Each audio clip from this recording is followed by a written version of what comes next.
It's very difficult to know how to prepare for an ayahuasca ceremony because you're really trying to prepare for something that you can't be prepared for. Nunca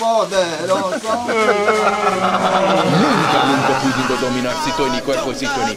Nunca pudiendo dominar sitoni, espíritu sitoni. Cuidar y cuidamos.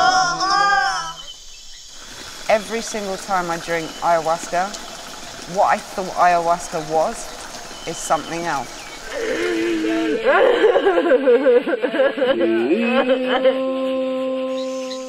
The ayahuasca ceremony for me is the most beautiful experience I've ever had. And things became lighter, and things became beautiful, and I started ascending.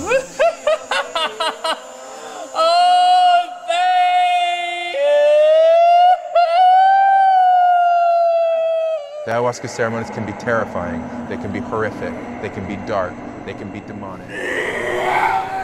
I couldn't get out of it, I couldn't process thought, I couldn't do anything except fear and darkness, and it was the most terrifying moment of my life.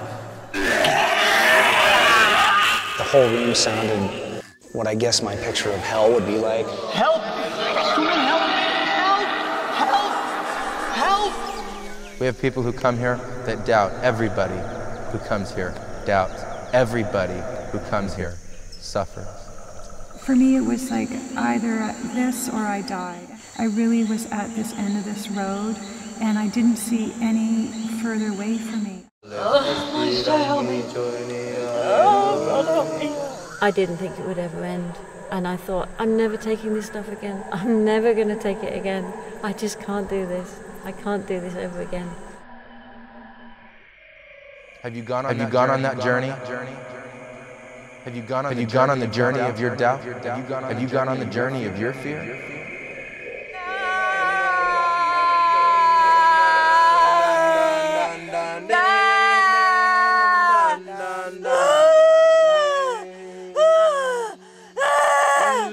I'm not scared of you anymore. Go away.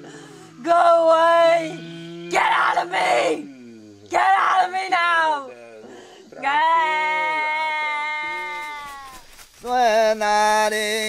Suena ringi, mareacion estoy. Despejado puro estoy, claro, divisan guichoy. Mondo y mondo enterito.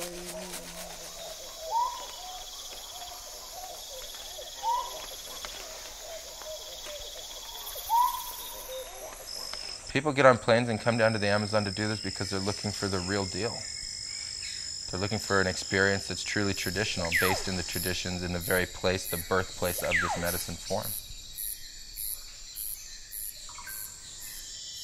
Tronco y montaña, cielo, ayahuasca, Ayahuasca is a visionary medicine that's been used throughout the Amazon for hundreds of years. It was initially discovered by native populations and passed down from shaman to shaman in different lineages, finally to the local population. Westerners typically come to the Amazon interested in participating in ayahuasca ceremonies and searching for shamanic centers where they have a safe and protected environment in which they can participate in the ceremonies. One of those centers is Blue Morpho. My name is Hamilton Souther. I'm 29 years old. I'm originally from Los Gatos, California. I now reside in the Peruvian Amazon. I'm the owner of Blue Morpho, the founder of Blue Morpho, and also one of the shamans here. I'm absolutely not a guru. I'm absolutely not a teacher. I'm absolutely not a monk. I'm not a priest. The only title I accept is Maestro Ayahuasquero Palero Sananguero. That is a specialist of ayahuasca, the Amazonian trees, and sanango, another kind of medicinal plant. I accept that title because it is a title that is given based on collective experience and current practice. When I was 22 years old, I came into a place in my life where I felt that I had lacked direction and I didn't really know what was happening. I reached a place that was incredibly emotionally difficult for me. It was filled with a lot of pain and turmoil. It was filled with a lot of anger about the past, a lot of resentment about different experiences that I had had in my past. And I headed to California to move back with my mom for a period of time to help repair a relationship that I had with her that had become more difficult during my university years.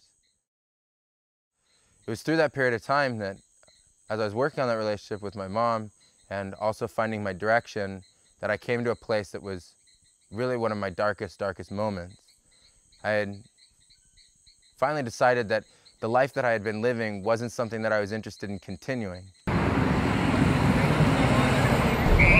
And so I'm standing in my mother's kitchen and I'm complaining again about all the same things that I always complained about. And she says to me, you know, I'm tired of hearing you complain about the same things. If you don't want your life anymore, just give it back to spirit. I thought to myself, that's the dumbest thing I've ever heard. Like, give it back to spirit. What spirit? I didn't believe in spirits. I didn't believe in spirituality. I didn't believe in anything. And so she says to me, well, if you don't believe in spirit, nothing's going to happen. So give it back. And so I did. I turned to the wall and just started screaming, I give it back. I give it back. I give back my life. I give it all back, spirit, if this is what it is. I don't want to do it anymore. I don't know how to do this. If this is the best that I can do, I'm doing a terrible job at it. I give it back, I give it back, I give it back. And I was screaming, you know, I was just screaming at the top of my lungs. If you're out there, if there's anything out there, help me, help me. After that, there were no clap of thunder or lightning bolts or really anything. But I had one of the first honest moments, a moment without thought, a moment without ego, a moment without personality. And it just streamed out of me. And I cried, and I cried, and it just came out. Then nothing else happened. Everything continued as normal. Until it was either that night or the night after, the spirits came for me. When they came for me, it was the first time I'd ever had an interaction with spirits. And not only did they come for me, they stayed. From that day on, I could see them inside ordinary reality, outside ordinary reality. They were with me all the time. Within a very short period of time, about 2 months, 2.5 months, I had learned how to be able to put myself into trance at will to be able to speak with them and communicate with them. And they told me that I would be heading to Peru, where I would find within 90 days a prophesized apprenticeship. It was in September of 2001 that I left for my first journey to Peru.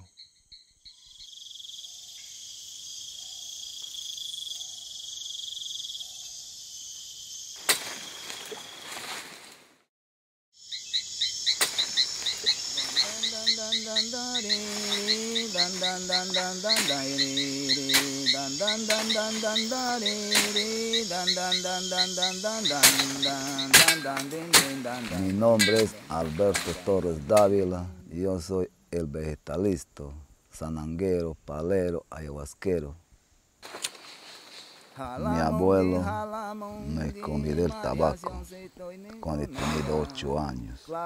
Él me dijo para que no hacer el cuerpo flojo, para hacer el trabajo activo. Así me han criado mis padres a mí. Entonces, de ahí tomamos el ayahuasca. Seguimos hasta que yo sabía ya curar mancharitos, airaditos, algunos cutipaditos, menos todavía hechizados. Cuando ya he tenido los 17 años, ahí sí me he arriesgado ya a curar porque ya me creía ser un poquito más o menos, no tanto, pero sí, acostadiado de mi abuelo, ya de mi padre. Blindadito, acerito, protegido cuerpocito. Andan, dan, dan, dan, dan, di, andan, dan, dan, dan, dan, dan, dan, dan, dan, dan, dan, dan. Absolutely not. All the red ayahuasca and black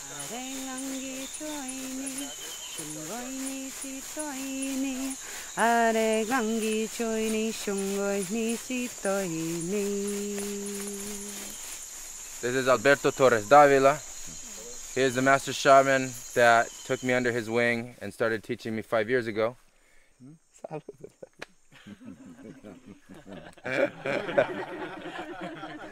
At first he's a little shy, but he's not really that shy at all. Once you get him talking, he really gets going. There are lots and lots of different kinds of shamans in Peru. The word shaman doesn't really mean very much. I think the best thing that we can maybe say it means is a kind of spiritual worker, or a person that practices a certain kind of natural medicine, but with a spiritual foundation or a spiritual basis. So here you find shamans that are usually named after the kinds of medicinal plants they specialize in. So in this case, Alberto is considered to be an ayahuasquero, shaman who specializes in ayahuasca, palero, shaman who specializes in the medicinal trees, and also sananguero, shaman who specializes in sanango. So an ayahuasquero is going to typically make their plant, or their group of ayahuasca with 4 plants. The plants that they'll usually use, the vine of ayahuasca, they'll use the leaves of the chacruna tree, which provide vision. They're going to use mapacho, jungle tobacco. That's called nicotina rustica. It's different than the tobacco that's in American cigarettes or pipe tobacco. And possibly the leaves of toé, which is a kind of brugmansia similar to datura. They're going to utilize the barks of the tree as part of their ayahuasca preparation. Now the rationale behind that is that they will bring and merge the spirit of the trees into the ayahuasca. Okay, everyone move out of the way. Keep your distance. It is not to provide visionary properties to the ayahuasca in terms of a biochemical reaction, but rather a spiritual merging of the medicinal tree spirits that are held within the bark into the actual ayahuasca. So that when the liquid ayahuasca you have it, it will contain not only the ayahuasca medicine spirits, it will also contain the tree medicine spirits as well. And that liquid ayahuasca that you drink will be liquid spirit.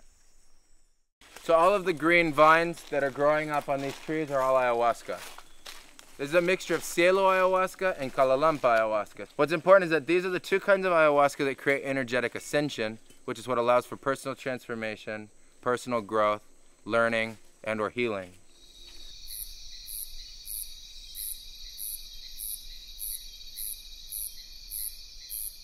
Ayahuasca is not a drug. Participating in ayahuasca ceremonies positively transforms a person mentally, emotionally, physically, and spiritually. The changes are real and permanent. Until very recently, ayahuasca was an entirely unknown area to mainstream Western medicine and Western science. Ayahuasca in the Western world is misunderstood. When ayahuasca is broken down into its chemical components, it's misunderstood. So I think amongst those who know about ayahuasca, there is a growing interest and growing appreciation that there is an untapped potential for fascinating study. On the other hand, I'd have to say that most practitioners of mainstream Western medicine are entirely ignorant of that such a phenomena as ayahuasca even exists. The chemical components of ayahuasca are designed to affect you only enough so that you can be freed from your egoic consciousness and move into a visionary state that allows you direct experience of the presence of spirit and spirits, not the chemical components being misconstrued as medicine. La gente vienen confundido de sus países. Creen que es la droga. No es una planta medicinal que Dios ha puesto en la tierra. You cannot take ayahuasca by yourself and have it be medicine. You'll never be able to package the ayahuasca experience into a pill, hand it to a patient, and tell them to take it and then come back with the report. You have to have the plants, the spirits of the plants, and the master shaman who manages the interaction between you and those spirits. The ayahuasca experience is really grounded in the context in which it is occurring. And almost always ayahuasca experiences are taken in a group context, which is facilitated by someone with great expertise and a high level of training in regards to administering ayahuasca. Ayahuasca is incredibly powerful. It is not for everybody. But for the people that it helps deeply and directly. It is incredibly beautiful, but it requires serious practice and serious training.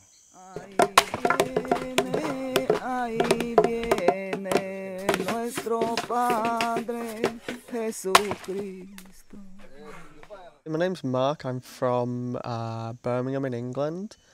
I'm 32 years of age.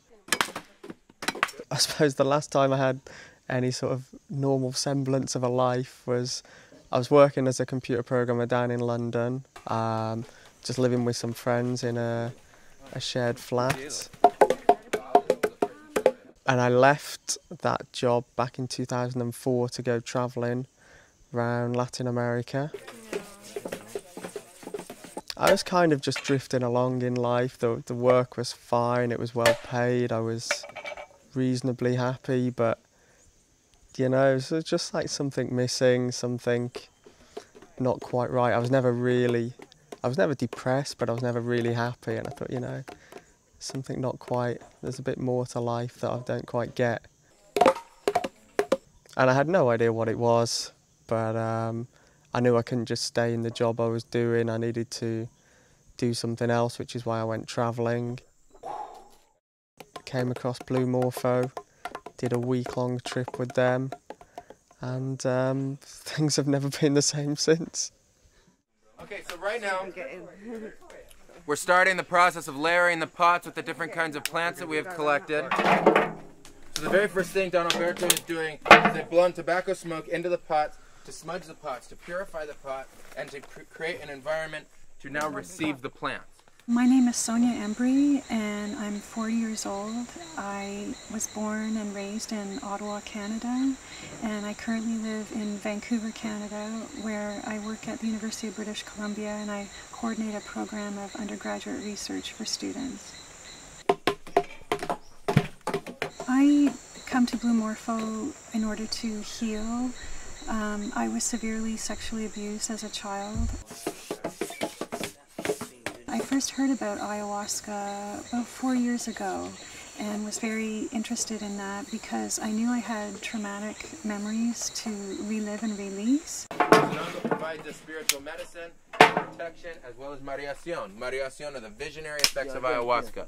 For me, it was like either this or I die. And I mean, I would never commit suicide, but that's how I felt. Like I really was at this end of this road, and I didn't see any further way for me. I felt like I'd tried everything, like my PhD in psychology, and I read tons of books about sexual abuse, child sexual abuse, therapy. I just felt like I had exhausted all possibilities. We're going to blow smoke into the pots again. Then we are going to start placing the first layer of chacruna. Remember that chacruna is the leaf that provides the vision to ayahuasca. I did have somebody tell me, you know, that not to get my hopes up too much in case it didn't work in the way that I hoped, but I did not have any skepticism at all. I really felt, in my heart, I knew that this was going to help me. The smoke is blown over the ayahuasca. It is then placed in the pot. Jacob from Las Vegas. I'm a carpenter out there in Vegas. I've been living in Vegas probably about 11 years. And just recently, you know, I got a hold of my dad. And, you know, we've been talking about coming down here. What made you decide to come down here? A lot of different things. It was things I was going through in my life at the time. Really just with family and my work. Being a nobody to me and not providing good for my kids is probably my worst fear on a daily basis. Like, it really scares me. I didn't really know what I could do to make myself better or to just better myself. I was kind of looking for any kind of out I could, or just to kind of get the load off my shoulders or get that weight that was just pressing down on me. I couldn't do anything, couldn't go anywhere. The pots are then compacted. They are not stirred. They are compacted very, very tightly into the pot. You know, me and my dad were talking about it. We were talking about Blue Morpho, you know, and I researched it online and got to reading about it and just interested me. And something kind of drew me here. As we work with these energies and we learn to transcend our fear of them, we will become stronger. Any skepticism toward what you're about to go through? Yeah, quite a bit. Quite a bit. You know, when he talks about the spirit realm and all this energy and everything like that. It's real Greek to me. My name's Debs and I live in Brighton in England, and I'm 37 years old. I work as a consultant. I do that's basically a 9-to-5 office job. Nothing out of the ordinary in terms of my day-to-day life. I'm single. I live on my own, and I consider myself a fairly independent person. Yeah. But I've become more adventurous as the years have gone by, and that's why I've ended up back here in the Amazon jungle, just 5 months after the first time that I was here. In the last 3 years of my life, I've become more aware of the spiritual aspect of my being, and Blue Morpho is one more step on that path of spirituality. I wasn't a spiritual person when I was younger. I was pretty much like I imagine everybody was, brought up in a Christian family, but no real sense of God and divinity. I would have considered myself an atheist. And it's only very recently in my life, so in the last 3 or 4 years, that I've become more aware that what we consider the material world is not all there is. And I've started to question my purpose, the purpose of my life and the reason why I'm here. And as part of that, I became aware that, you know, there is something beyond what we experience in the day-to-day. Yeah, no. Ayahuasca is a path of opposite. Yeah. If you are experiencing fear, you need love. Limpia monge medicina, limpia monge medicina, limpia monge medicina, limpia monge medicina, na na na na na. My name is Nikolai Ordal, and I am 26 years old, soon to be 27. I'm from the Twin Cities of Minneapolis-St. Paul, Minnesota, where it's very, very cold in the winter. And for work, to make a living, I work for a nonprofit agency doing PR, computer stuff, web design, editorial work. And on a passionate note, I make music and do a lot of self-study and some writing. And for the past 2 years, I've been coming down here to the Amazon to work with ayahuasca and the plant spirits.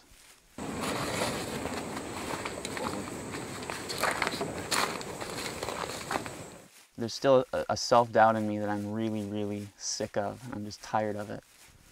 And I want it to go, and I want it to go.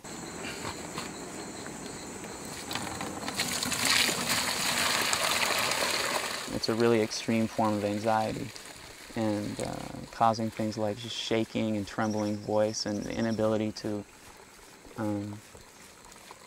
articulate communication that I know is within me and I know is there. But there's these blockages that don't want it. It's like these parts of myself that don't want to go because they've been there for so long, and they come from traumas and memories and repeating things that happened in years past, and just focusing on failures and focusing on moments of discomfort and negativity. I'm just tired of it. I'm just really, really tired of it. I want to grow. I want to be pure in everything that I am, and I want to be able to express my place in divine creation. And that's why I'm here. That's what I'm doing here. And to be honest, it's really scaring the crap out of me right now. Chuya, chuya, chuya, cuerpocito con ayari, sin ninguna aflicciones con ayari. My name's Jerry Jacknowitz. I'm 41 years old. I work as an artist, both independently and doing digital painting for films. I feel like I'm a really nice guy. I'm happy, but I also carry all the crap that everybody else carries, low self-esteem, wondering what on earth I'm doing on this planet, and trouble with relationships. When I was young, I was always the littlest kid in school, and I was picked on, and I was terrible at sports, and really withdrew from that. And even within my adult relationships, I always had difficulty with confrontation, you know, difficult relationships, and I had a tough time defending myself or even sticking up for myself. That's something I need to let go of, because I found myself in a repeating cycle of this behavior. It's like over and over and over again within my interpersonal relationships. I came here to learn and to grow and to heal my wounds and to feel whole again. Right now, I don't have any skepticism. Until I experience it, obviously I have no idea what to expect. But right now, I just feel very trusting.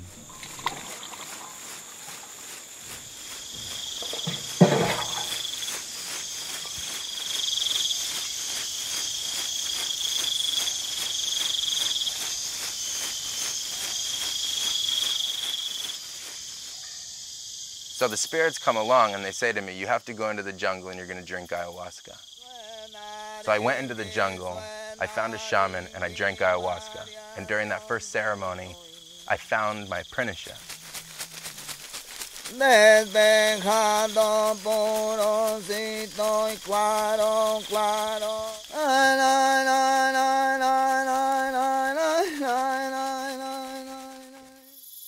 So after my first couple ayahuasca ceremonies, I started formally apprenticing under the tutelage of 2 different maestros over the course of a year. The relationship with both of them ended poorly, and I was left in the Amazon alone, without any direction, not sure where to head, and I felt that the path of my apprenticeship had come to an end. You're thinking like, hey, I'm going down a path that's a really good path, and all of a sudden, you're just presented with a mess. And so I did what any apprentice would do, and I asked the spirits, what am I going to do? And they said to me to go back out to the jungle to be able to find Alberto, who I'd already met previously, and I had participated in 2 ayahuasca ceremonies with him. I said, find Alberto, and ask him if he will be your master shaman. And so that's what I did. I went into the jungle and I asked him. And he didn't tell me the answer the first day. He told me the next day. Y la gente decía, ¿cómo? ¿Por qué le vas a enseñar a un americano? Él llega a aprender, él te va a dar una patada al culo, va a llevar la medicina de acá a su tierra. Yo le dije que no. Yo me voy y le digo, yo tengo esa conciencia limpia, ese corazón bueno de enseñarle. Como también caiga el que me caiga, le voy a enseñar y va a ser maestro. That night he consulted with his guides, with the spirits that he works with. And he came back and he said that he felt like I was really asking for my heart and that I really wanted to learn, that he would accept me. They told me that he would accept me for the entirety of his life, and that commitment had been made, that bond had been made. Ya tenemos ya amistades ya profundo de sobre de la medicina. Hemos hecho un pacto de aprendizaje hasta el día de la muerte. During that period of time, every single ceremony was learning. Every single ceremony was something new. Every single ceremony was just amazing.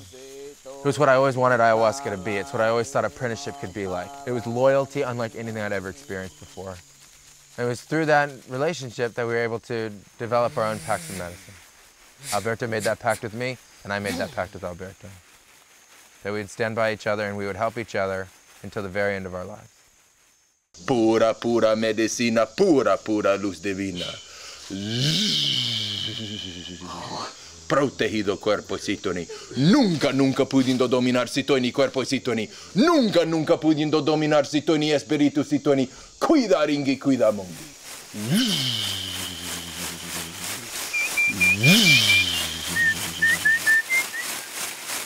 5 ayahuasca ceremonies here set up direct change for 6 months to a year in a person's life.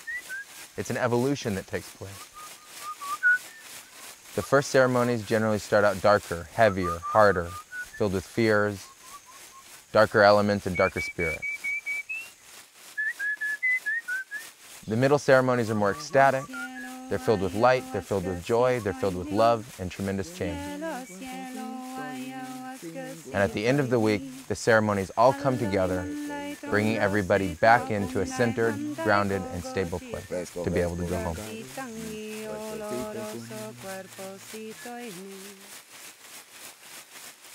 Ayahuasca ceremonies take place in the dark because light is afflicting to the eyes.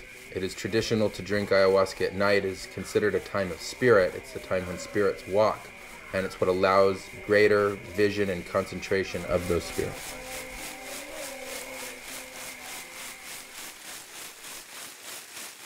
There are a variety of elements present in an ayahuasca ceremony. There's the liquid ayahuasca that's actually drunk in the ceremony, the presence of the shamans, the icaros, which is a sacred system of communication between the spirits and the shamans, shacapas, which are the leaf rattles and instruments that are played during the ayahuasca ceremony, mareacion, which is the total visionary effects of the ayahuasca, the visions themselves. There's the purge, which is the release of any kind of energy during the ayahuasca ceremony, which could be either physical or spiritual in nature, and finally the resolution of the ceremony. This is an evolutionary process where every element of the experience is necessary to create transformation.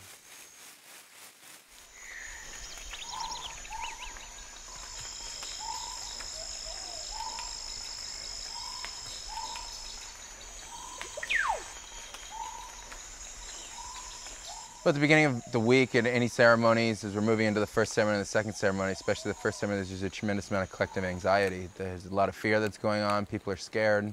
They're not sure what to expect. It's going to be a new experience, an experience that they never really had before. They're wondering what's going to happen, what they're going to see. A lot of the preparation that goes into preparing someone is, in a sense, getting them ready to be able to handle, or tools to be able to handle, worst-case scenarios. Scared of what I might see, what might happen during the ceremony. You know, they say what is inside you will come out and you'll be able to see it. And if that's true, then I don't know if this hut's going to be big enough, because, you know, I got a lot of bottled up issues. And, you know, a lot of bad things happened in my past. And, you know, who knows what's inside there. No matter how many times I drink, I'm always scared beforehand. I always think, oh, I'm not sure I can do it tonight. But you just do it. You just, you know, you just find enough courage to drink one more time. To be honest, it's really scaring the crap out of me right now. Even though I've done this several times before, it's really, really scary. I thought I knew what it meant to be scared. I thought I knew what fear felt like. This is a level of fear that you don't get in ordinary reality. I'm really looking forward to tonight's ceremony, but I'm a little nervous. I have a feeling I'm going to take a beating.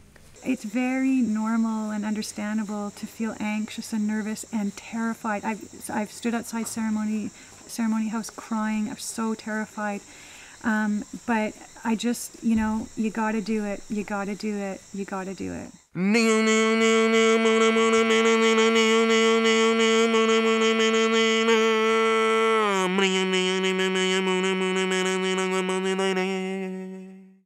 The ayahuasca ceremony for me is the most beautiful experience I've ever had. The ayahuasca ceremony is something that is so sacred, it is birthed from pure love from the insides of our hearts. We give our entire lives to it. We call to all the spirits of light, to the four winds, the north, south, east, and west. Salud. Salud. Salud. Salud. Muy rico.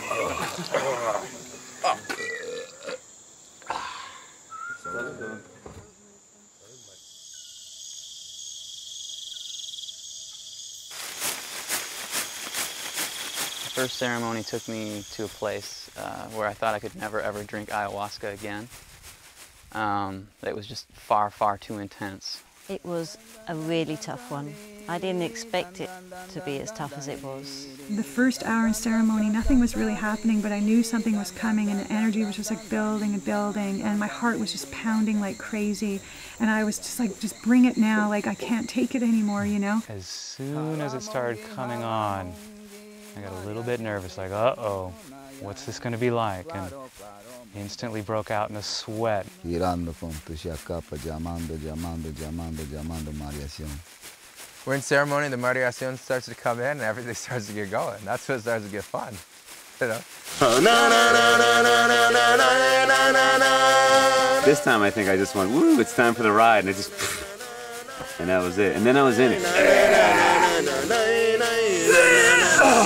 The energies start to build, and the energies are getting stronger, and the energies are being straightened, and the heart center's coming forth, and it's starting to open, and the presence of the spirits are coming, and divinity's present, and light's present, and medicine's present, and spirits are present.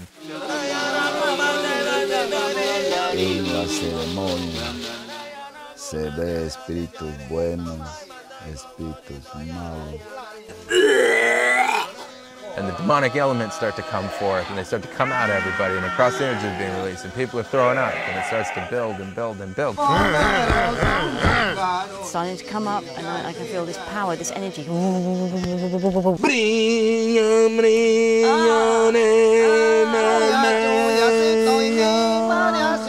And at that point, it's basically managing chaos. It's just chaos. It's chaos, chaos, chaos, chaos, chaos for about the next 2 to 3 hours. Help! Someone help! Help! Help! Help me!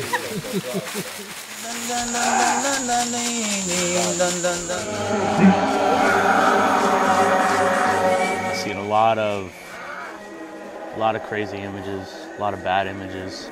Thought for a while I couldn't handle it mentally. You know, it's hard because it brings you face to face with your deepest fears, all your sadness, all your anger, all your fears. Get it If you can't release it, look within yourself to find what is still holding on to it. You have to face them, and you have to, you know, you have to get rid of them. You have to overcome them, purge them from your body. I'm kneeling up and I'm trying to purge, and I'm over my bowl, and I'm making it, and I know I'm getting louder and louder as this is happening. It almost took me to the point of screaming out, and I thought, if it's going to be like this the whole time, this is going to be so hard. And I asked what I needed to do, and it said, go to the bathroom. I was, pretty nervous on what I was going to see, you know. And maybe that had to do with, you know, my ceremony being, you know, being kind of terrifying, you know, just because I was terrified going into it. There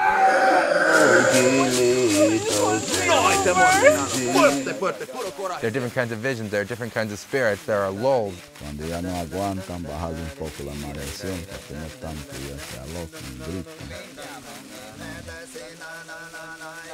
Y hay que saber controlar también eso.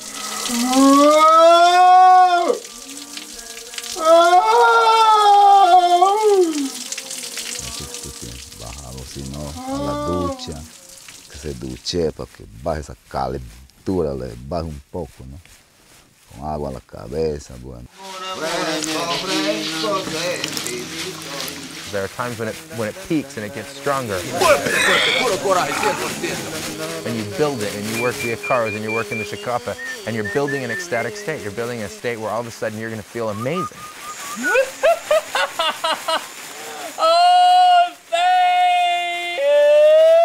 I just felt as if my whole heart was filling up with light, and I just let it all come in, and when I did, I'm happy!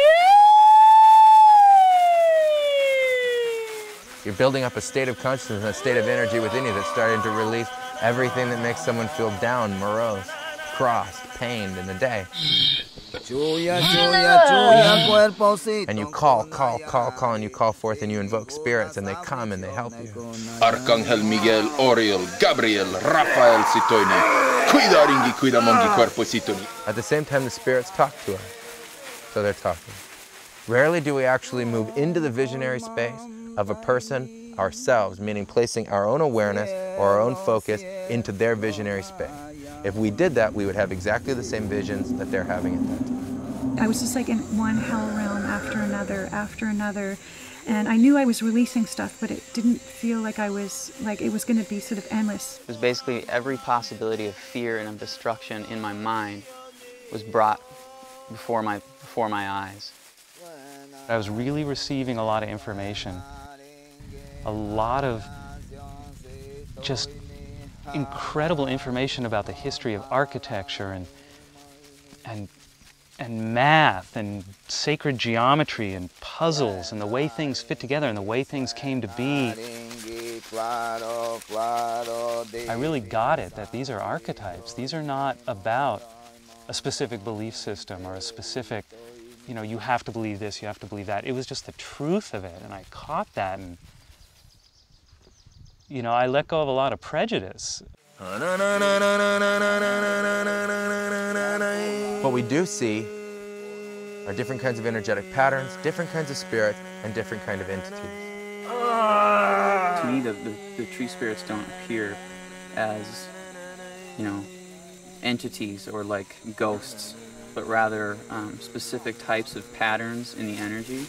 So we're watching the energetic patterns, and in that instance, we can read the energetic pattern. We don't want to wait for a spirit to manifest physically in physical form in that room. You know, if that's a demonic element, you're going to have a demonic element physically manifested in that room. That's not a good idea. And it can happen. It was just like releasing demon after demon after demon. It was pretty intense.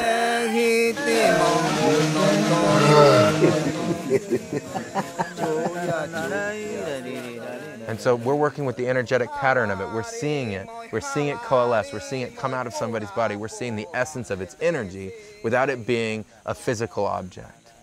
Okay? And we're dispelling that energy before it ever even manifests. So the energies are being purged. We're seeing them come out of the person, and we're releasing them. Felt like I got some things out.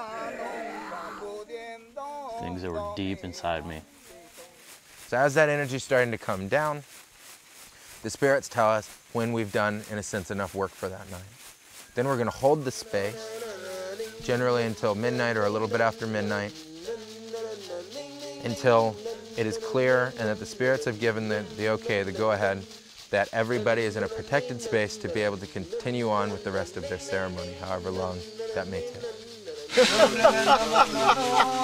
As the ceremony is coming to an end, it's a period of time of levity. It's a period of time of joy. It's a period of time to be able to release, you know, the tension that had been built up through going through something that could have been chaotic or difficult or just intense. A lot of laughing, a lot of screaming, in a good way though. It's a period of time that, you know, we tell different kinds of jokes, we're laughing, we're having fun. A lot of people are releasing physically still, you know, there might be someone in the bathroom making some noise, that always gets a good laugh, you know, someone up front.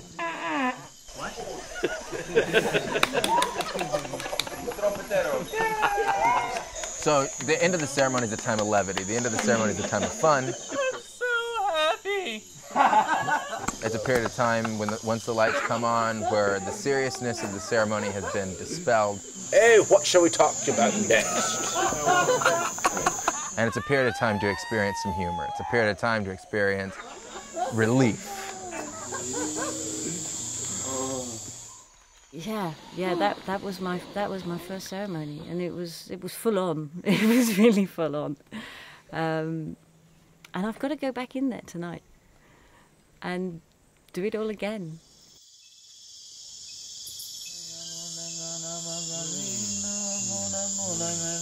You want an experience? Love yourself.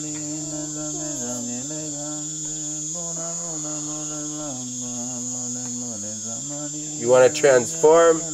Love yourself. You want to heal? Love yourself. Do it because you can. Not for any other reason.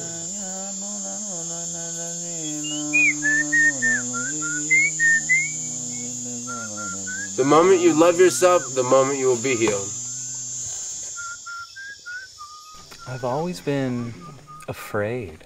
I've always felt weak and afraid of confrontation, afraid of other people, afraid that people were going to be upset with me. And as a result, I've avoided a lot of direct interaction with a lot of people. I felt like something is holding me and crushing me and holding me back, and something inside.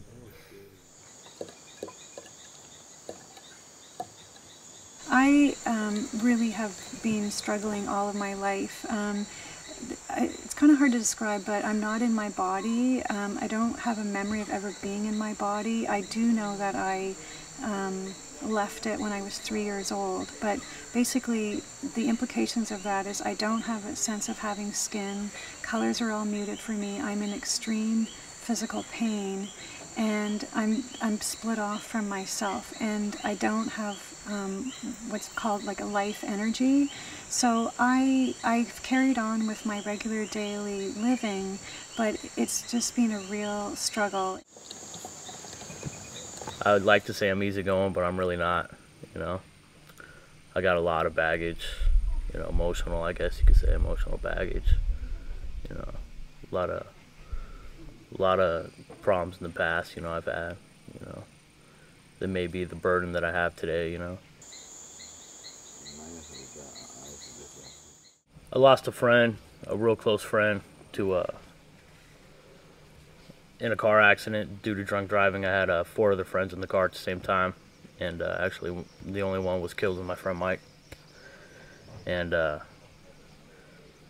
everything was kind of just, it wasn't great before that, but everything just seemed different after he died.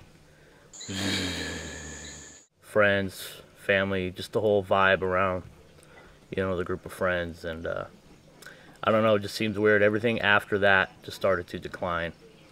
My social life, you know, and my work, with my kids, with my family, with my girls, with my ex-girlfriend. Just kind of everything, just kind of, you know, downward spiral. You know? What's that mean? This is a mixture of alcantha, male garlic and white onion, which we use to protect our bodies. Cielo, cielo, ayahuasca si estoy ni, pote, pote, mareacion si estoy ni, claro, claro. Domina si estoy ni, pote, pote, cuerpocito, pote, pote, espíritu si estoy ni. I consider myself healthy as a person, but I think you know, I carry around a lot of negativity, a lot of negative emotion, like we all do at some time in our lives, and that's something that I want to deal with, and this gives me the opportunity to do that. And if I don't do it now, it will only come back. The summer before my first semester at the University of Minnesota, I was sent to basically this neoconservative boot camp for 3 weeks, where they basically just blasted us in a room 8 hours a day with liberals are taking over the world, liberals are taking over the media, communism is taking over the world, homosexuals are spreading disease. And we were just inundated and pounded with this stuff for 3 weeks. And I was told, you know, the school that you're going to is one of the most liberal in the country, and so you need this ammunition to be able to withstand that assault and to be able to come out of it sane. I was very, very confident and very, very expressed all throughout my childhood up to that point, and even through that point, even more so. I was like rampant in lecture halls, you know, debating professors in front of hundreds of people.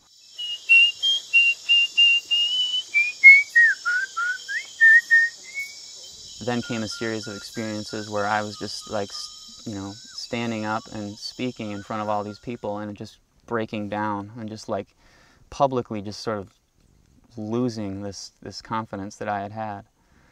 And it was humiliating for me, because I realized that I had been led down a path that I didn't believe in, and that I didn't even fully consider, and I resented that. I resented my parents for having sent me there. And then that just sort of, I think, planted these seeds of doubt in me that I can't be expressed because, you know, I'm just full of shit and I don't know what I'm talking about, and, you know, I'm just easily led into, you know, various concepts and things that really are not aligned with my spirit. And that started to carry over into everything, and then I just withdrew from the world, basically. Nunca, nunca pudiendo dominar si tú. I'm here to heal a skin disease that I've got, eczema.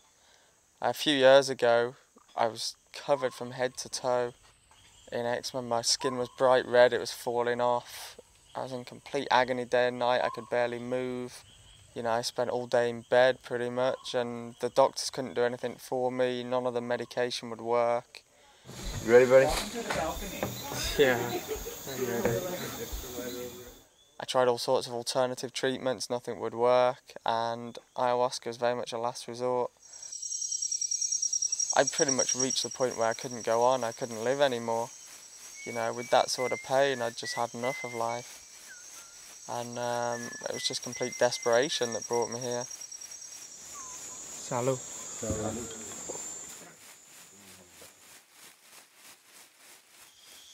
We think about everything. It is only in your thoughts that you find right and wrong. It is only in your thoughts that you find good and bad. It is only in your thoughts that you experience duality. The problems are in your mind. Everything is in your mind. Open the mind so that motion can change the way you think, so you may have a new experience of yourself and the world in which you live.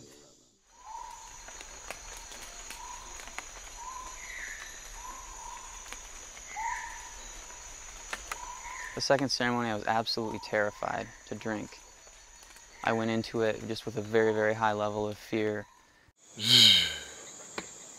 Going into the second ceremony, I already knew that I wasn't going to die, because I didn't in the first one, so I felt really comfortable about that. I didn't know exactly what was coming, but I was crying a lot beforehand. I did not want to come into the ceremonial house, and I was just like, you have to do it, you have to, just one foot in front of the other.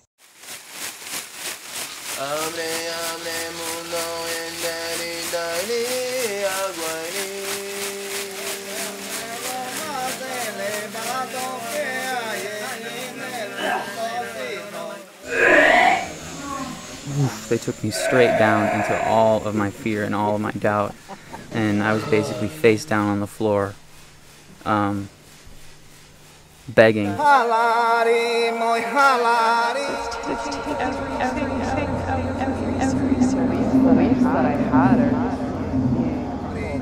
My greatest fear is fear of abandonment.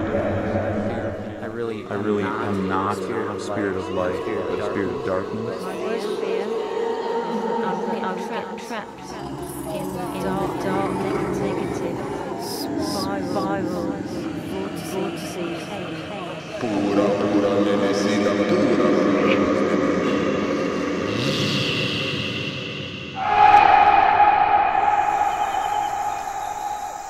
If I have to put a face on fear, it's being alone and being abandoned. You know, I fear other people's judgment still. I fear other people's judgment of us. I fear their negative judgment that they'll put onto us, rightfully or not rightfully, their own fears, and then judge us negatively for it. Maybe their judgment saying that, you know, we're druggies or we're something like that, or their own misunderstandings about what it is that we do, or you know, the judgment that we could somehow be seen as being part of darkness or dark energies or doing dark work. If you get fear, the ayahuasca is not giving you fear. The ayahuasca is trying to relieve you of your fear. So let it go. Release it. I always remember, you know, being scared of anything and everything. Growing up in the world, I was just around a lot of fear, and you know, I thought the world was a big scary place that was to be feared, and you know, bad things happen there, and you know, it's really not a nice place, not a nice way to live. I had lots of fears. I think the biggest one would be that I would never find the key to what would heal me. I knew it was possible that I would die without ever being healed. If you have anger and you can't let go of it, it is because you still want it. Be honest with yourself. Say, I still want this pain. I still want this hurt. I still want this anger. It still serves me in some way. Aside from the very first ayahuasca ceremony that I participated in, which basically was me getting used to the ayahuasca, getting comfortable with the experience, all 9 other ceremonies that I've participated in, I have been reliving and releasing rapes. During a ceremony, I spent a lot of time in the hell realms, which is a place that every time that we're feeling pain, suffering, any negative emotion, we're actually in hell. You guys create the story of ayahuasca by what you bring to ayahuasca. It went on for almost 4 hours. It took every ounce of my energy. I was like just barely breathing, just hanging in there. It took me a long time, ceremony after ceremony, of having to go and visit those places to realize that that's not what I wanted anymore.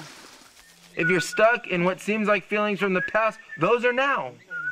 That is the communion that's taking place. I really don't want any more. Fuck off.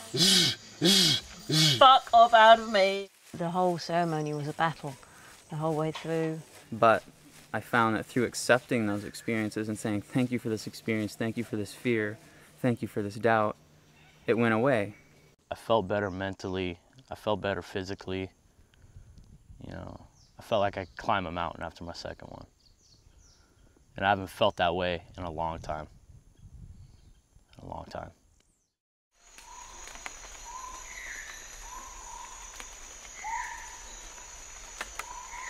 The Western world doesn't believe in a vision, they believe in hallucinations. They call it a hallucinogen. A vision is based in something that is real. I would contend that the exact definition, conventional definition of hallucinogen as a compound that induces a false perception of reality may be questioned. Ayahuasca is a visionary medicine. The visions that we have in ayahuasca are real. They are not hallucinations. They are based in a common, understood reality held by shamans that have trained and practiced this kind of shamanic medicine.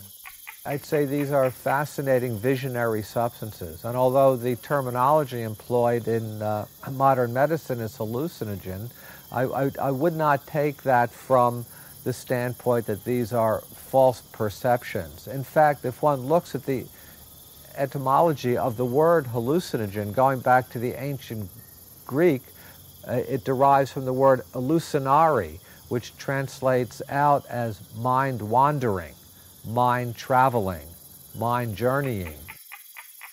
People think there are hallucinations in ayahuasca. There are not. There's no such thing as a hallucination in ayahuasca. Hallucinations are not based in reality. They're not based in anything real. They're not comparable. The visions that people have in ayahuasca ceremonies are. People see the same things. They connect to the same spirits. A vision is something that is based in reality, only it is governed by different rules and different laws than the physical world. It's a matter of semantics, but it's important to take note of the fact that the people who are most experienced with ayahuasca speak quite passionately that the experience they undergo during their ayahuasca visions is not a false perception. Rather, there is a truth which often goes much deeper and has a much stronger grounding in reality than day-to-day conventional truth.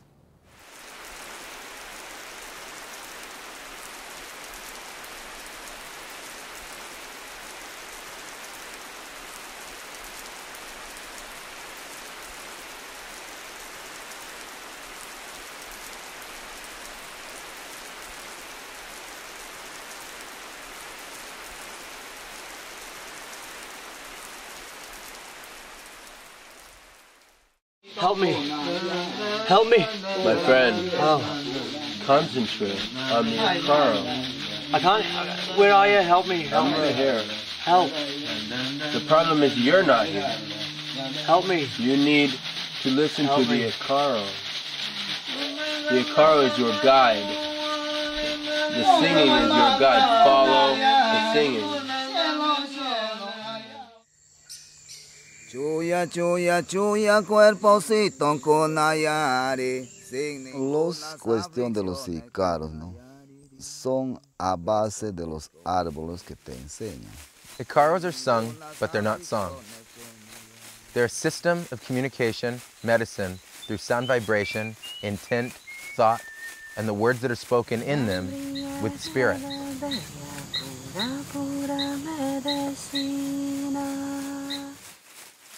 They are there to guide and direct the spirit of the people participating in the ceremony, and to provide guardianship and guiding through the entire ceremony.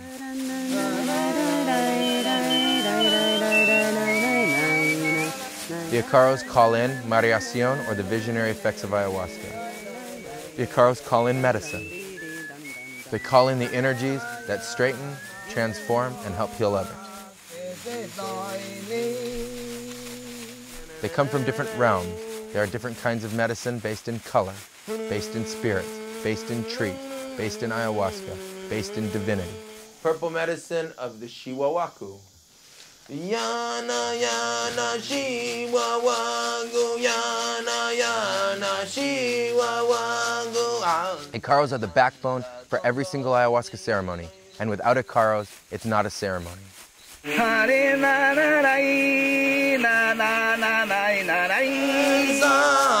The shaman is directing the entire ceremony with the use of the Icaro. Le agarras otro de defensas, de medicina, para proteger el cuerpo, para hacer limpieza. Hay diferentes Icaros para limpieza, para defensa, de todo, porque él te enseña de todo. Cielo, cielo, ayahuasca, alto y manda y troncocito. You use the Icaro to stimulate vision. You use it to calm it. You use it to save somebody from a difficult situation. You use it to purge energy.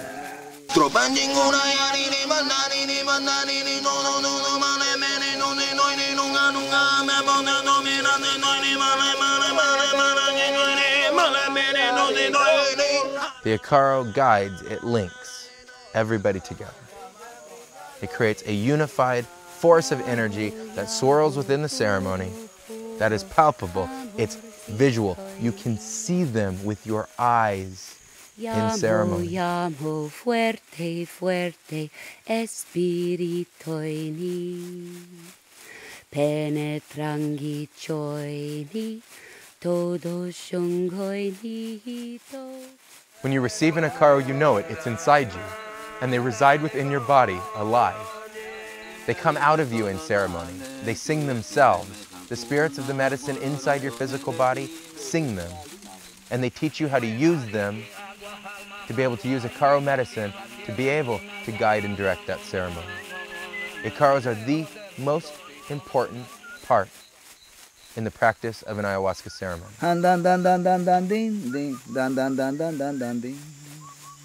Chuya, chuya, sentidito, chuya, chuya, shunguni. Fresco, fresco, Icaru, mi cuerpocito kunayari. Fresco, fresco, Icaru, mi cuerpocito kunayari.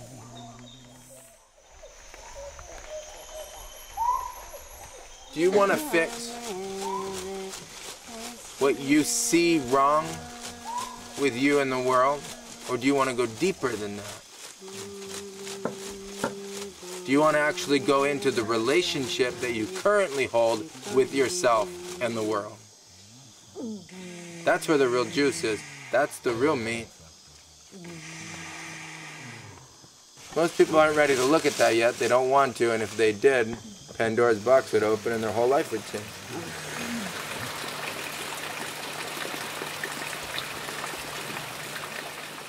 We have people who come here that doubt. Everybody who comes here doubts. Everybody who comes here suffers. You know, I don't feel that just a few days down here and a couple ceremonies that, just all that skepticism would go away. I can honestly say it, it hasn't. And if one goes into the experience as a skeptic, as a disbeliever, the optimal experience might not be that readily accessible. In order to be healed physically, these are all issues I'm going to have to deal with, you know, going way back into my past and, you know, basically learning to love myself, which I realise now I've never done. And, you know, it's a process I'm going through at the moment of searching for my heart. It's almost like I didn't even know I had one. It's only after you've gone past all of those layers and all the thinking is ended and the mind stops does a person have the opportunity to experience a truer expression of the self. People don't know themselves because they believed in a brand. They believed in a label. And that's all it is. It's an empty shell filled with thoughts. An empty shell filled with thoughts.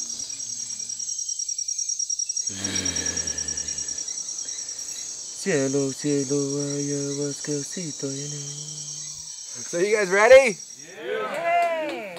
Is anybody not ready? Me. No, everybody's ready? On to the third ceremony. How do you feel? Excited, anxious. I'm nervous as always, but feeling okay. How you feeling? I'm scared. Hey? Yeah. Suena ringi, mareacion The last one, the mareacion did not come on for a while, and at one point I leaned over to Luco and said, "I'm not feeling very mareado," and he just laughed, and in about 5 minutes, the whole ceremonial house was just absolutely illuminated. It was like it had turned into a galaxy.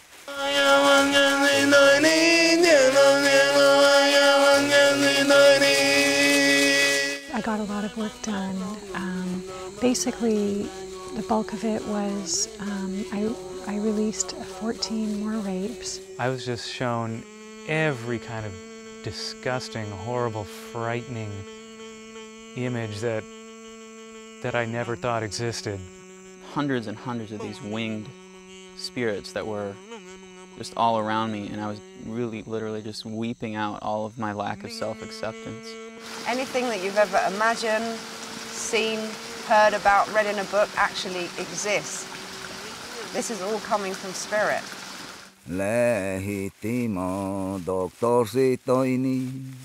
After working through these demons, I then actually purged the devil, Lucifer, and this other demon called Multichar. I don't know who that is or what that means, but so that was really good. I felt a lot lighter. The last one, I really found what I was looking for down here. I really felt complete, what I was looking for, and I felt really good. What it showed me through those visions is that I have to know that my essence is untouched by circumstances. Ayahuasca is all about finding that mercilessly, teaching you what you need to learn. And I asked, teach me what I need to learn. And through all that ugliness, I was also shown all the times I'd ever hurt anybody in my past and got to see it from their perspective. I got to see everything about myself that I didn't like, things I regret, things I was ashamed of, things that I didn't even know existed. Really, really distant memories all came up. That which we ally ourselves with is what we experience. Spirits express their nature, not an egoic concept, just their nature, just what is. When you ally with spirits that are based in love and kindness and joy, you experience love, kindness, and joy. When you ally with spirits that are negative, painful, create hurt, you get negativity, pain, and hurt. Today's a hard day for me. I feel really small and vulnerable, and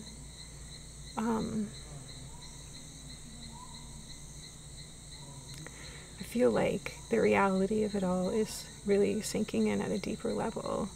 And this kind of crest of optimism that I've had is being a little disassociated to, like, I can stay on top of this. I can go in, but I'll come back. And now I'm like being pulled into me, and the full reality is making itself known. It was unbelievable. I feel that it definitely changed me. Definitely, I feel changed. And I was real skeptical whether he was going to do that or not. Hamilton comes up to me and goes, "Debs, I can already see what we're going to purge tomorrow night." And I'm like, "Great, I'm so looking forward to that."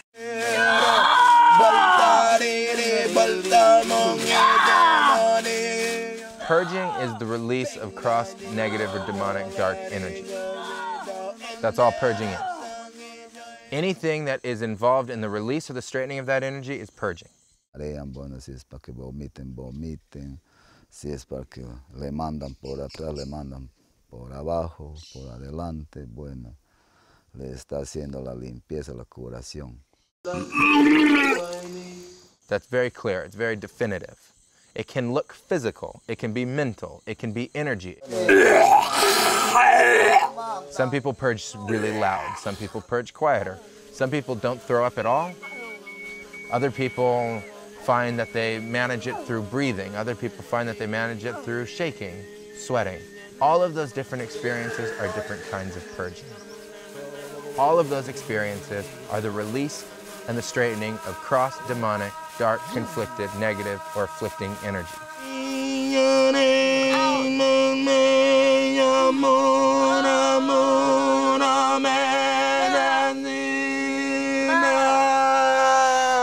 You can also see different kinds of people having difficulty purging. In one case earlier, and a few weeks ago, we had a guest that was having real difficulty purging. It was a real battle for her to be able to release those energies. I'm trying to purge something. There's something deep inside me. It's stuck. I can feel it in my stomach. Look deep within your heart. It is not your friend. Why do you let it in? Let it go. No. You don't want it. Look what it does. It is not nice. No, I hate it. It is ugly. I hate it. I hate it. I want to let it go. Then tell yourself to let it go. It can go now. Open the door so it can go. Open the door. Open the door so it can go. Hay las personas que vienen con espíritus malos, cruzados, que ellos se asustan y ellos van criando ya ese susto en sus cuerpos. All right, here we go. Give me all of them. You don't need them anymore, and I want them. Those energies were incredibly dark, and they're incredibly demonically based, and they were the cause of tremendous suffering for her, even the point of having eating disorders because of them. Get this out. Get it out of me. Get it out. Get it out of me. I don't want it anymore. Get it out. Good, little by little. Get it out. We will, little by little. I'll be candid and admit that I have an addiction. I've had an eating disorder for over 20 years, and it causes me to self-harm. And my body's traumatized because of that.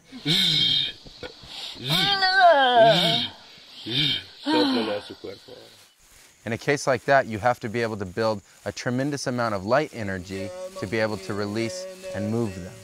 It is not lighter than you. No. It is not nicer than you. No. It is not anything more than you. So it has not finished serving us yet. And when it has, it will go gently. So you have to let go of your fear of it.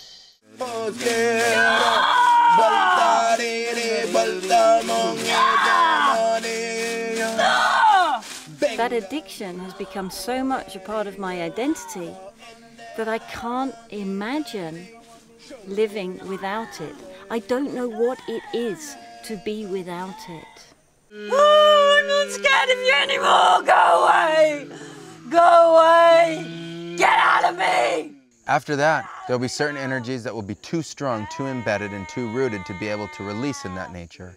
And so you have to learn to release them by opening the heart and allowing love to unify, and through that force, release the dark energies. Dad, remember love, girl. Remember love. Yeah. Remember love. That is with love we're gonna take this out.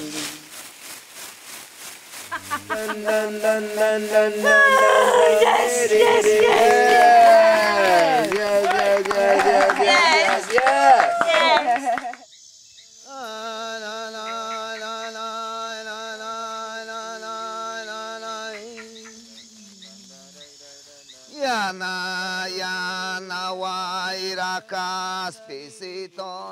After the third ceremony, which was so hard and such a challenge, I thought for sure the fourth ceremony was going to be easy and love and light, because I thought I was strong enough to pull that out of myself and go back there.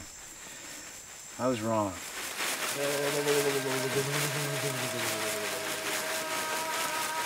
I had a lot more visions. I was able to see myself as a little girl more. Being in there though and not drinking ayahuasca, but being a part of that and being in there with those people, it's almost like just if you did take a dose of ayahuasca, you almost feel the same power of it. After that, things got really, really, really dark. I started to lose up and down. I started to lose a sense of my body. Then I just couldn't move at all, and I was completely paralyzed and frightened. And every demon was enveloping me, and every fear and every darkness was just surrounding me, and I couldn't move, and I felt like I was going to die, and I was dying, and everything was the most terrifying. I couldn't get out of it. I couldn't process thought. I couldn't do anything except fear and darkness, and it was the most terrifying moment of my life.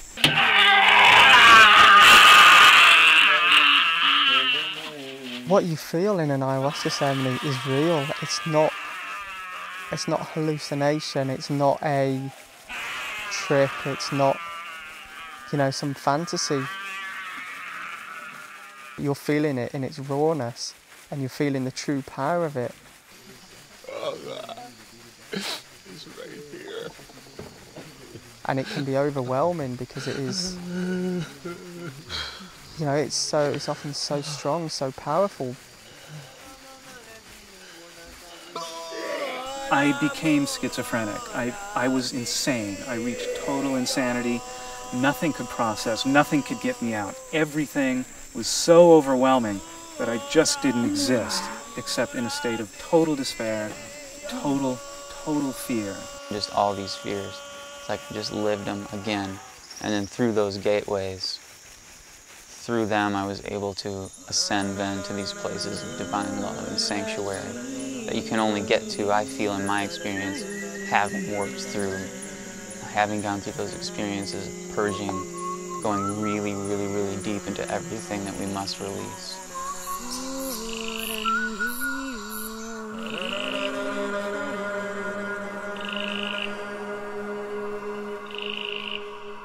And for the next 2 hours, I had some really nice reintegrating moments with my body.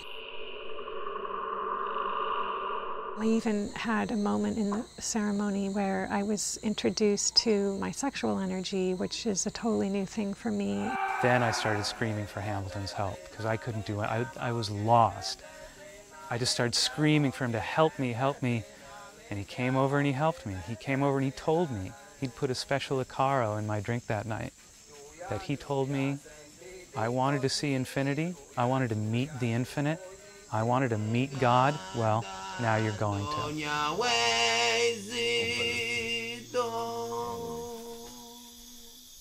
Ahí viene nuestra Madre, la Virgen María.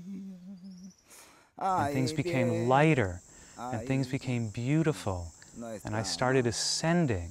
I started seeing the light.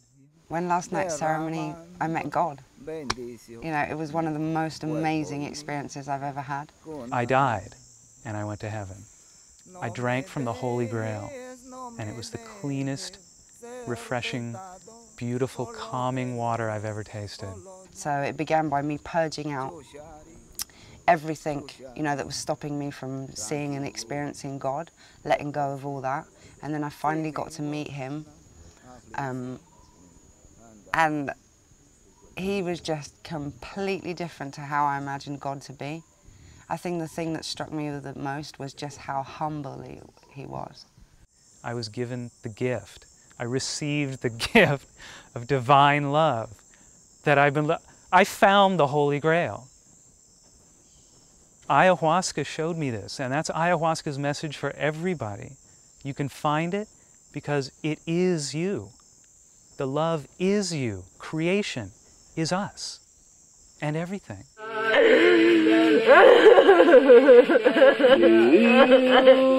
You know, I ended up like crying my eyes out because he showed me how in every step of my life, through every trauma that I'd been through, that he'd actually been there the whole time.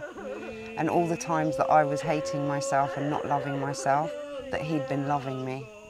You know, he told me that I was, you know, a perfect daughter, that everything I thought, felt, every single action was perfect. You know, and that, you know, I'd never done anything wrong, ever. And just showed me just completely how just compassionate and non-judgmental he is and unconditionally loving and completely humble at the same time. And I just cried because it's like all my life I've been, you know, searching for that kind of like love. And then last night I felt it from God and it was just the most amazing thing ever. And, you know, he was just telling me how I'm always safe and that he's always protecting me every single step of the way. And I really felt it.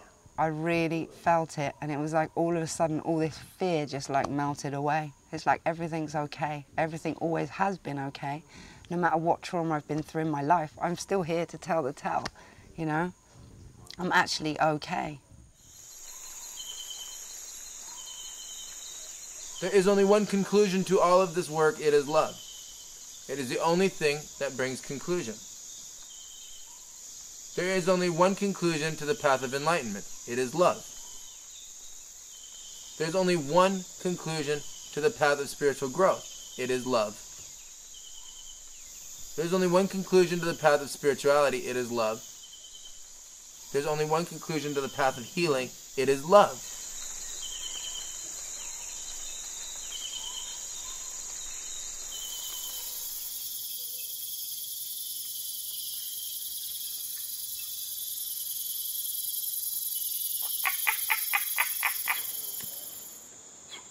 So tonight we're going to go into the ceremony. It's the fifth ceremony.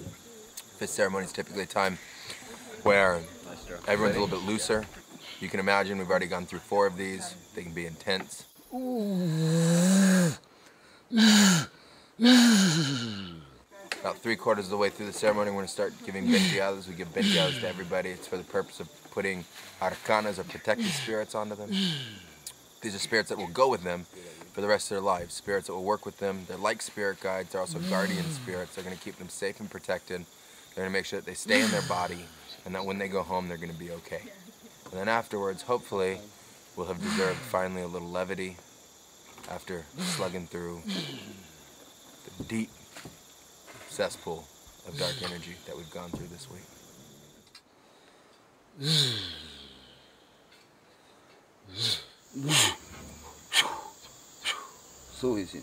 My last ceremony was very mild because I was freaking out going in. I talked to Hamilton and I said, I'm small, I don't know what to do. And he said, quarter cup. I was also quite nervous because it was the last ceremony and I thought I can't go home to Vancouver with these dark energies in me. Please, ayahuasca, please. Can we just get it out tonight, whatever it is, and can it, please, please. I just don't have it in me. I'm exhausted. I don't want to go home and have to like reorganize in the next few weeks to come back. Like, I just need some peace. Oh, yes, ayahuasca, yes, yes, yes, yes. Go through my whole body. Yeah!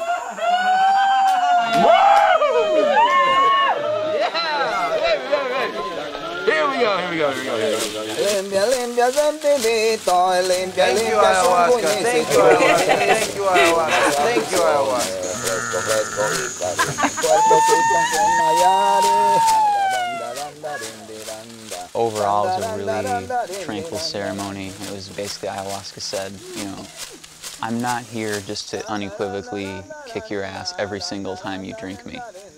It was almost, in a sense, a reward, saying, you know, you worked really hard, now just enjoy this ceremony. Right now, I feel like I've dealt with my fears. I don't have any feelings of fears or regrets or anything now. I feel really clean. Say yes, I'm free from you. Yay! I don't have to live here anymore.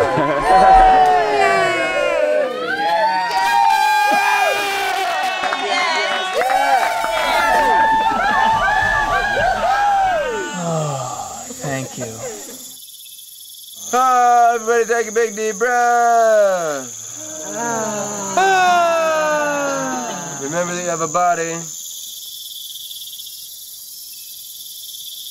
Now we will begin our venteadas.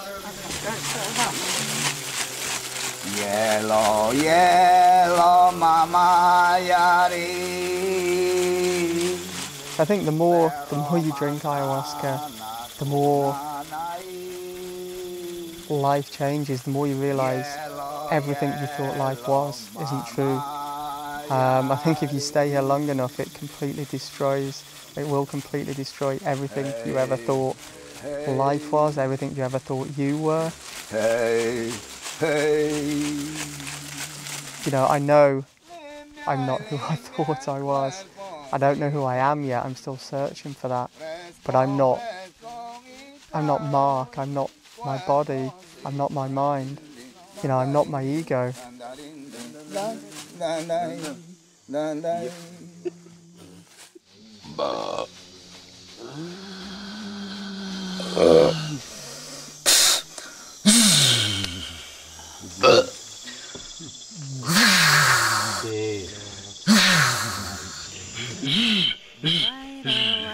The fifth ceremony was really pivotal for me in getting to the place that I am and accomplishing the goals that I wanted to when I came. I really believe I have all the rapes out of me, and I have ahead of me integration, rebuilding of my body. Hamilton told me the night before the ceremony started that my auric field has filled in and that my body has substance, and I really feel like my strength coming in. I felt great. I felt clean. I felt happy. I learned, you know, we get to be happy. That's our gift. A lot of the excitement and save me God stuff I was yelling, that's sort of faded out, and it's become much more simple. I think that was really just a shock of seeing that I got super hyper excited, and now I'm just like, it's all good. It's just all good. All'infinito del mondo, hai dai di di dai dai di, hai dai dai dai di di di di di.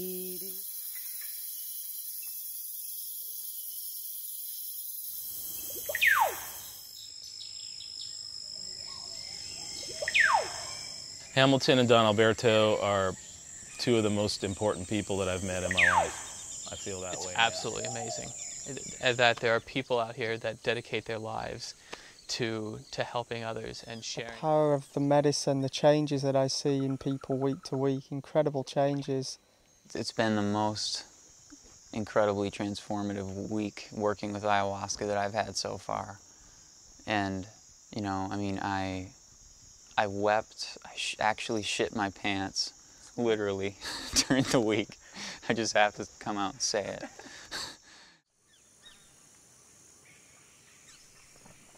Hamilton and Don Alberto, for me, have saved my life. I feel so blessed to have met them. I feel absolute trust in them, which is rare for me, very rare. I respect them greatly. I feel very safe here. I don't believe there's anybody else in the world that could have helped me. I think these guys are the only people that have helped me and, you know, literally saved my life. And when I think about everything that had to happen for me to be here and to find this place at the right time, you know, it's absolutely inconceivable that it's coincidence. I've no doubt I was guided here. Wow. They have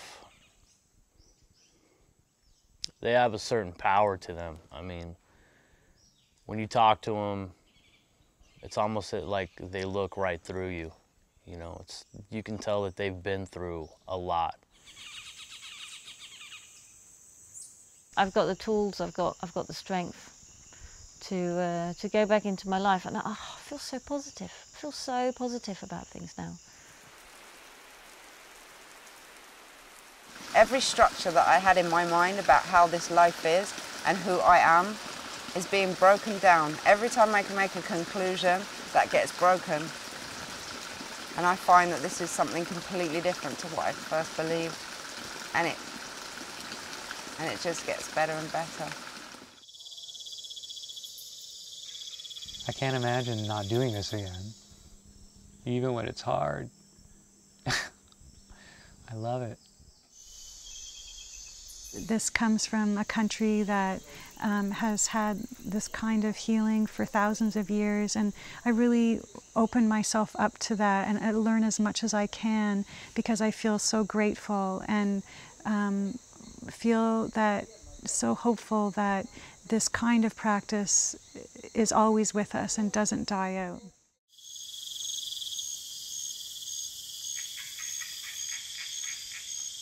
Ayahuasca ceremonies have everything that life has in it. And it lets you see it really for what it is. It lets you move into the essence. It lets you move into the truth behind your experience. It lets you find yourself. It lets you answer the question, who am I really? Not my mind, not my body, not my heart. Who am I? Not my thoughts, not my thinking, not my feelings. Who am I? If we answered that question, if we collectively answered that question, the world would not look like the way the world looks today. We wouldn't have the values that we have. We wouldn't hurt each other. We wouldn't harm each other. If we could teach our children that level of love that we can learn through these kinds of shamanic practices, the world would evolve and the world would change. We would evolve and we would change. We'd be able to see that we're not separate. We'd be able to see that we're not alone. We'd be able to see that we're actually here to be able to support and help each other, love each other, and be compassionate with each other. These ceremonies can be a tremendous gift. What you give to yourself in that moment, the ayahuasca matches. The spirits match, the medicine match. They show you and they teach you and they train you how to love yourself, how to love others, how to be nice, how to be compassionate, how to share, how to be generous. It's a tremendous gift. Temblor mama orakai Cerro Mantana konanai Cerro Mantana konanai Cerro Mantana konanai